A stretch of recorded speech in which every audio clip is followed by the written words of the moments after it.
everybody, and welcome back to Gentoo. We're your favorite place for all things gaming and tech related. And today we've got some secrets and leaks just for you. So let's dive right in. Mojang has accidentally let some details about the newest Minecraft update slip out. Fans noticed news on the official Minecraft website while it was quickly taken down by Mojang. Here's what we know. The new update is going to be called Bundles and Bravery, maybe alluding to something spooky or scary coming to Minecraft. After all, Halloween is just around the corner. It seems that we will be getting a new biome, the Pale Garden, and a new hostile mob that calls it home, the Creaking. We only know the names, but they sound interesting. In the leak, Mojang also hinted there are going to be new aspects to bundles and hardcore mode. Last but not least, they also mentioned a new immersive experience labeled Minecraft Experience Villager Rescue. Now, what does that entail is still only up for speculation. Ghost of Tsushima, the award-winning game set in feudal Japan, is officially getting a sequel named Ghost of Yotai. Ghost of Yotai will follow a new protagonist in a new region of Japan. So far, we know that Ghost of Yotai will release on PS5 as an exclusive and is projected to release in early 2025. Ghost of Yotai will take place 300 years after the original Ghost of Tsushima story. The story will follow Atsu in the north of Japan, where most go to disappear. But it seems that Atsu is here in the north for a different reason, hunting for someone or something. The story will revolve around Mount Yotai, hence the name of the game, where the organized clans of Japan have yet to expand, leading to a new and dangerous environment, filled with new challenges and difficulties. Catch Ghost of Yotai when it releases early next year on PS5. Now for our tech news. Google has released their newest language learning module, Notebook LM. Notebook functions like most other language models, like ChatGPT. But instead of pulling information from the entirety of the internet, it will only access from the sources you give it. Notebook allows you to import Google Docs, Google Slideshows, PDF files, direct website links, and even copy and paste text. You can then query the bot for questions related to the information you've given it or select from the suggested questions created by the bot. But that's not even the most amazing part. Where Notebook really shines is its deep dive conversation option. After you've imported the information you want the bot to know, you can have it generate a podcast between two hosts about your information. I can't do it justice, so you just have to check this out. Hi, producer and editor of the show, Jonas Pilot here. Quick little note. This is just something I threw together in about 15 minutes. It's straight from a fantasy lore wiki. I just copied, pasted all the text in here and hit generate, and this is what we got. All right, so ready to dive in. Today, we're tackling a world just overflowing with lore halon. Really is something, isn't it? We've got excerpts on everything. Crusades, exoduses, whispers of dragons and liches, even got a peek into a whole other place, Anbanar, whatever that is. Right, and it's not like a neat, organized history book either. More like puzzle pieces scattered everywhere. Exactly. Like we're piecing together fragments of a shattered mirror, each reflecting a different part of Halon's history. Okay, so where do we even begin with all this? Got any suggestions? Well, the timeline you gave is a good start, actually. Breaks everything down nicely. Awakening, Antiquity, Ashes, then Ascendancy. Gives us a framework, you know. Right, like chapters in Halon's big epic story. I mean, that's just genuinely insane. Being able to generate a full 15-minute long podcast based on your information you've given it in under 10 minutes is something truly unbelievable. And that's all we have for news this week. Make sure to check out Google's new Notebook LM. It's completely free, so go experiment and create your own podcast and use them to study or have fun. Now to carouse through Corby's Content Corner.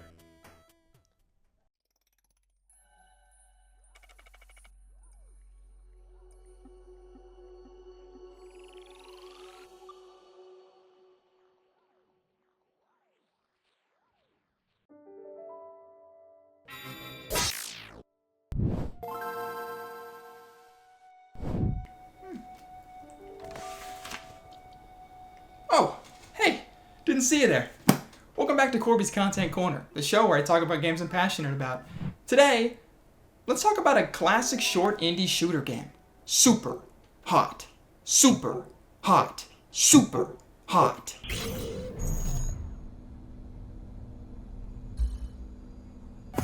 Superhot is a shooter game that released on February 25th of 2016. It focuses on an unnamed main character who has his mind slowly taken over by the game Superhot. If the story sounds simple, that's because the whole game is simplistic, both in the story and the gameplay, as well as the graphics. All you do is make sure your black guy survives from all these red guys, and that's literally it. You just shoot red guys. You fight in a number of different areas using whatever weapons you can to take your enemies down. Pool balls, ninja stars, pistols, shotguns, katanas, even your own fists are weapons if you need them. Every section is quick and challenging, as you are always one hit away from dying and restarting. At least you're given the power later on to switch places with your red fellows to get yourself out of sticky situations. Oh. And did I mention that time only moves when you move? That gives you time to think through every move you make, which makes you feel like an unstoppable polygon John Wick. Every move you make, every punch you throw, every shot you take. Calculated. As there is no room for error. Pretty cool, right? Superhot started out as a computer game and later got its own VR remaster, as well as a sequel, Mind Control Delete. This series is pretty well loved online, with its first entry gaining a 9 out of 10 rating on Steam. I personally love this short and sweet game, although I think it's a little bit unrealistic. Like, this would never happen in real life. Like, how stupid can you be?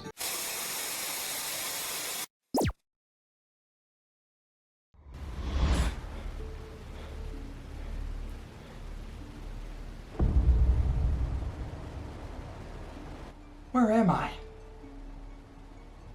Hello? How did I get here? Hello? Uh-oh.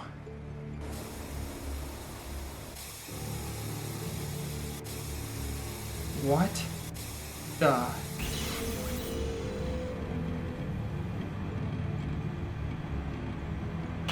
Super hot. Oh, man. Dang it! Super hot. Help! Super hot. Super. Dude, I'm just really horrible at this Descendant game. I just can't get it. It's not making any sense. I'm feeling that. I've been pretty bad at it too, but I'm taking this new class called really? Descendants 101. Oh, cool. Do you want to check it out? Yeah, let's go. Let's go.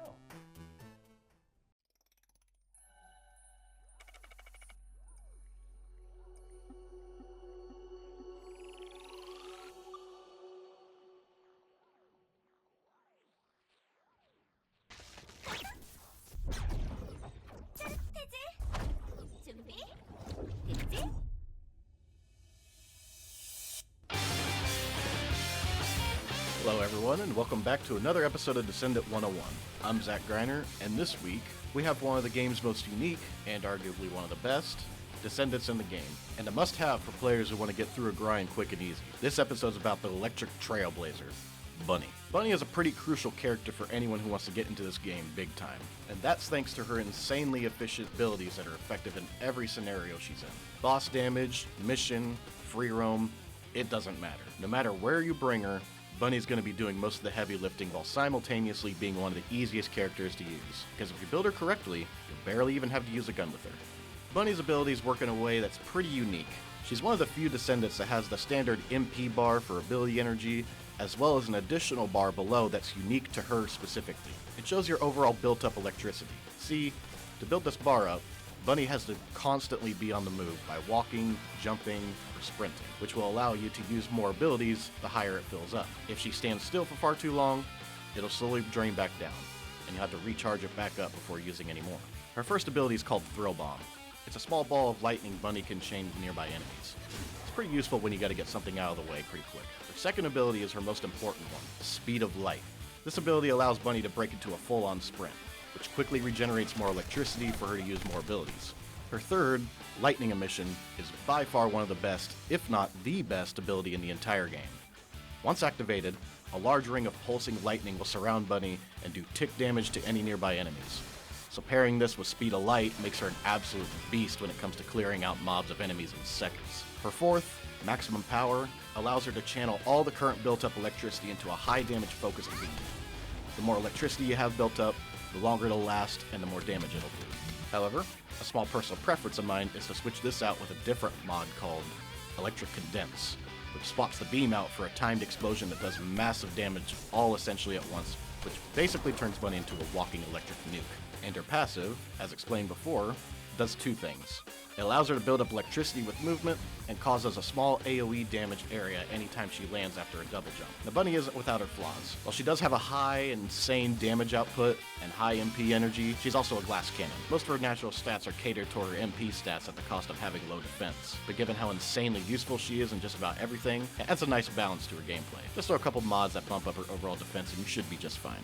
Bunny is a lot of fun. She's a great turn your brain off character because her abilities are just so busted.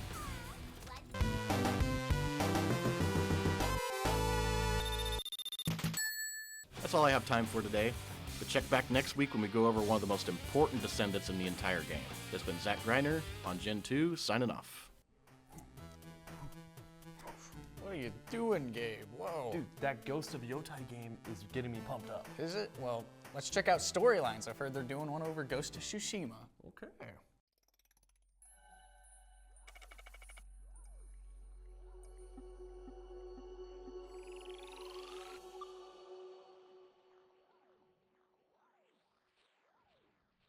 Welcome back to another episode of Storylines, the show where we talk about how characters in the games aren't just faceless NPCs, but important storytelling devices for the world around you. Today, we talk about Ghost of Tsushima.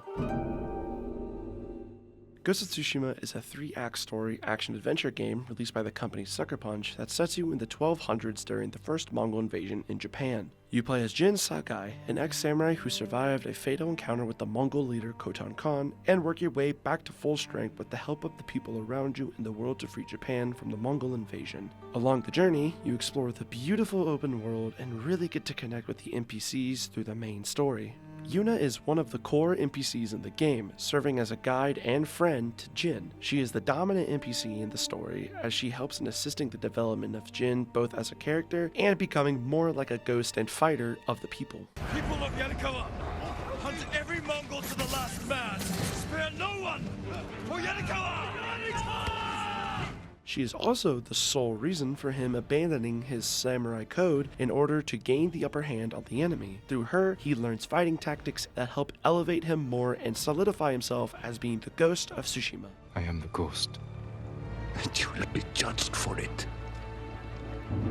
The next NPC that makes an impact would be Yuna's brother Taka. He acts as another helper to Jin as he was freed by him from a camp he was enslaved at, and he gives useful items to aid Jin through his journeys. Although he is a great help at points, his story does have a sad end. He tries to help Jin as a distraction to the Mongols, but inevitably gets caught, and as an act of honor to Jin by defying the Khan, he takes up a sword to attack the Khan, but fails and gets beheaded. Your friend died for you.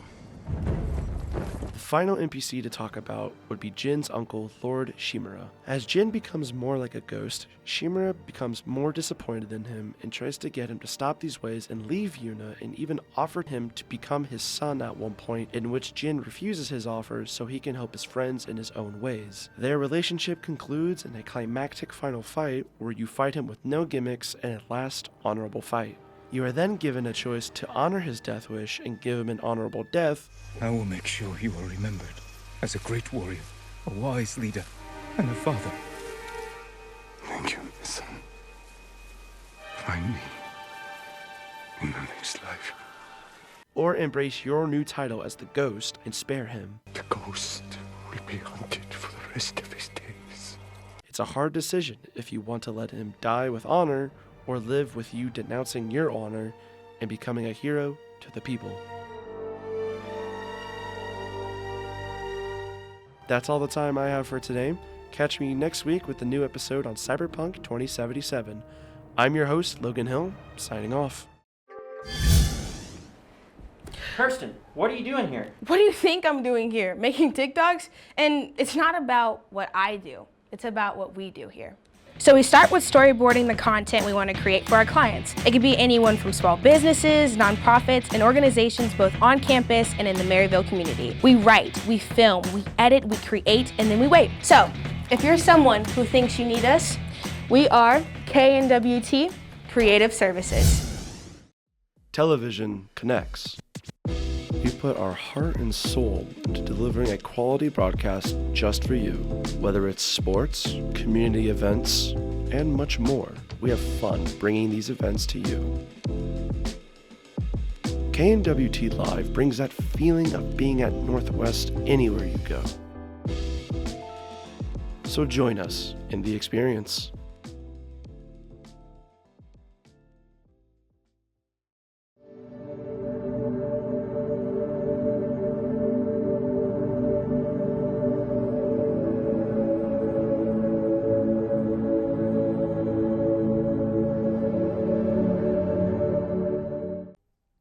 Spider-Man, Spider-Man, does whatever a spider can. Aaron's reality, check it out now.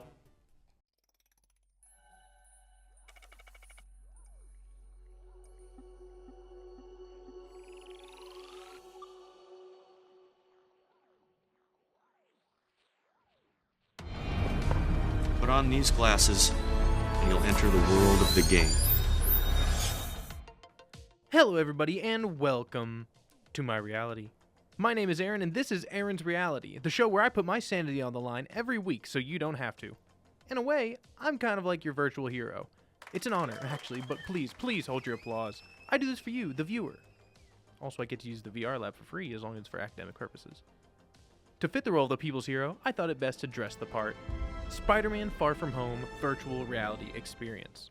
Last week, Google Earth VR allowed me to live somewhat of a dream of being Superman. Today, I get to be the superior hero.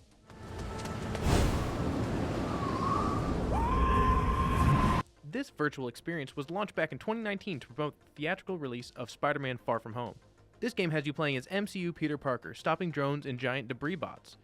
For a free game, this world is surprisingly detailed. The hands and body look movie accurate, and Tom Holland and Jacob Batalon even lend their voices for it. Please tell me you're swinging at this exact moment. Kind of. Despite that, the environment is uninteresting as a whole. Up close, some textures look good, but from a distance, everything is blocky. High texture with low polygons doesn't really work for me.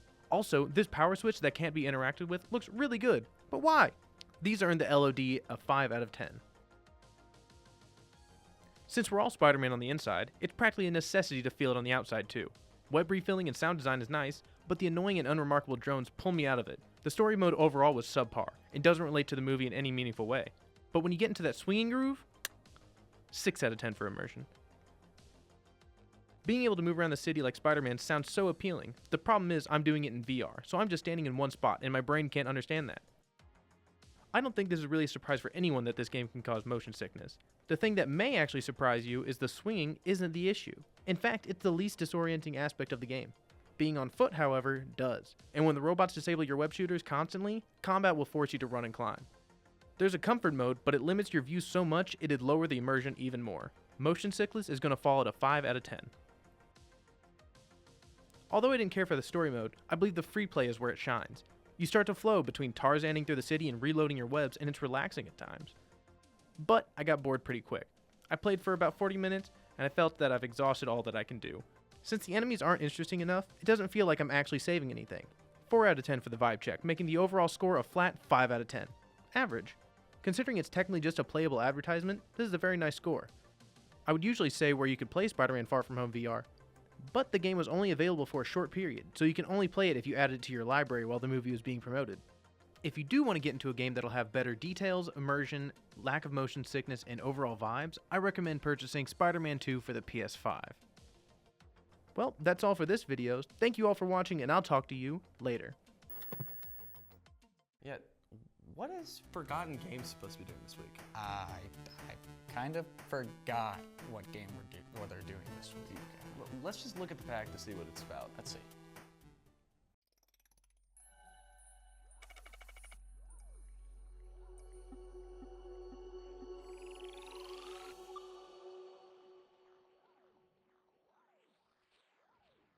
Hello, I'm Taden Hensley, and welcome back to Forgotten Games, the segment in Gentoo where we talk about games you may not remember or games that need more attention because how good the game is. That brings me to talking about the Nintendo Wii U, a console that had potential but would end up being a failure due to its limitations and lack of sales. But with that, the Wii U still has some amazing games like Super Smash Bros. For Wii U, Super Mario 3D World, and Splatoon. But today, we'll be talking about a wonderful game that was overlooked and one of the most underrated games on the Wii U. I'm talking about no other than... The wonderful 101! I knew we forgot someone. You. The Wonderful 101 was released on August 23, 2013 and developed by Platinum Games. The plot of the game is about a team of superheroes known as the Wonderful 100 as they take down alien invaders known as Skeptric and save the planet with their ability to unite morph, which is the main mechanic of the game where you draw shapes from the Wii U gamepad or just use the right analog stick to merge the bodies of the Wonderful 100 to create weapons. The further you get into the story mode, the more weapons you can get as you meet more of the main characters known as the Wonderful Ones. There are 7 superheroes a part of the Wonderful Ones as they all have different and unique weapons you'll be using. Wonder Red, the leader of the Wonderful 100, can create a hand, Wonder Blue can create a sword, Wonder Green can create a gun, Wonder Pink can create a whip, Wonder Yellow who can create a hammer, Wonder White who can create claws, and Wonder Black who can create bombs. All of those weapons all have unique abilities as you need to unlock doors, solve puzzles, or defeat certain enemies, and of course, you can upgrade these weapons and unlock different ones too. The single player story mode has 20 operations that take you all over the world where you will be taking down lots of enemies and bosses, which at times can be repetitive, searching for collectibles, and adding new team members to make your team even stronger and your weapons. There is also multiplayer missions based on the levels in the story mode where the goal is to defeat every enemy to gain points. Overall, the Wonderful 101 deserves more attention with its colorful characters, great story with funny comedic moments, and an amazing heroic soundtrack. Just like most games on the Wii U, the Wonderful 101 will be remastered on Nintendo Switch, PlayStation 4, and Steam on May 19, 2020 with extra DLC content. But that's all the time I got. I'm Taden Hensley, and this has been Forgotten Games.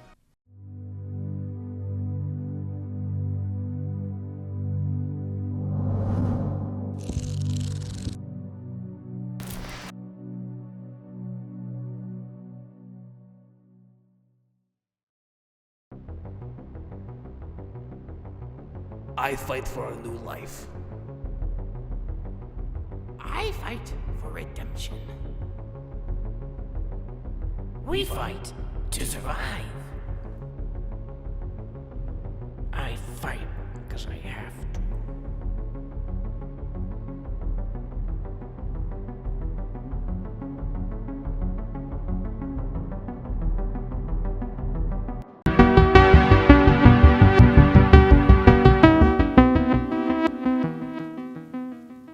Oh, it looks like we have somebody entering the field.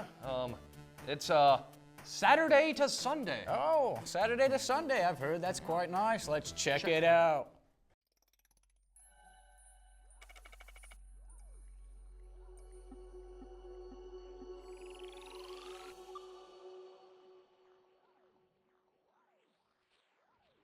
Hello everyone, my name's Kendall and welcome to week 2 of Saturday to Sunday, the show where we follow Dale Doback, a senior quarterback, as he finishes his final year of college football. Starting off week 2 with a friendly challenge from my offensive coordinator asking me to pass for 400 yards or rush for 175, and I willingly accept. A quick peek at the rankings to show we're still ranked number 1 and I'm still second in the Heisman race. We've got an out-of-conference opponent traveling to Autzen Stadium this week, and that will be the Baylor Bears. Like all games this year, this is another must-win game to keep the record flawless and our number 1 ranking. On our first drive of the game, we came out looking to put the ball in the end zone. We absolutely marched down the field running the ball the entire time. We run a play-action pass here on 2nd and 3, but a bad pass by me almost gives them the ball. The next play, I see the defensive backs are pressed up on my receivers, so I put my left outside receiver on a slant, hoping he can beat his man, and sure enough, he did. I was then subbed out to run some Wildcat, and we were able to punch it in for 6. Second drive, we're looking to increase the margin between us and Baylor. Once again, I noticed the backs are pressed up on the receivers, so I audibled to a deep pass, hoping to gash them with a big play. I threw a bad ball out of a near sack. Thankfully, my receiver was aware and came back to the ball for a decent chunk of yards. A couple plays later, I'm able to hit my receiver on a drag route for a 27-yard touchdown. Drive 3 was simple. The defensive backs are pressed up, I audible to a deep pass and hit the tight end for a huge chunk of yards to set us up on their 9-yard line. 2 plays later, handed off to the running back to power his way into the end zone. We go up by 3 touchdowns. After a few errant plays to open up the 4th drive, I'm able to hit my receiver on a crossing route in the middle of the field to flip field position and set us up at their 25-yard line. The following play was a designed rollout. I take the snap, roll out to my right, having my eyes on the end zone the entire time, and not seeing the safety, I end up throwing my first interception of the season, giving them possession at their own 25. After a play to get us moving in the right direction on our next drive, I hit my tight end on a deep corner route. After he made the catch, he's blown up by the safety, causing a fumble, and which resulted in our second consecutive drive turning the ball over. With less than a minute to go in the half and a 3rd and 17, I knew we were going to have to move the ball fairly quickly if we wanted to expand our lead. I hit my tight end on a corner route again to set us up on their 29-yard line. With the clock ticking and me wanting to get 6 more before halftime, I had my eyes locked on the end zone, which unfortunately resulted in me throwing my second interception of the half. To open up the 3rd quarter, I was able to hit my receiver on a go down the left sideline, which put us on their 7-yard line. One play later, we run a play action rollout, and I'm able to hit my receiver on a drag in the end zone to put us up 28-0. While being up 28-0 seems like a lot, we didn't think it was. On our final 2 drives of the 3rd quarter, I was able to pass for 2 more touchdowns to give us a 42-0 lead. In the 4th quarter, I was benched for the remainder of the game. We would end up taking down the Bears 45-0. I would once again be given player of the game despite my 2 interceptions, going 18 of 24 for 543 yards and 4 touchdowns. See you all next week as we hit the road to take on our in-state rivals, the Oregon State Beavers. Where'd you get that at? This old thing, I went out with the Monster Field Guide the other day. Oh, and he Feast of your rewards. Okay, well, let's check it out and see if I can get one of those.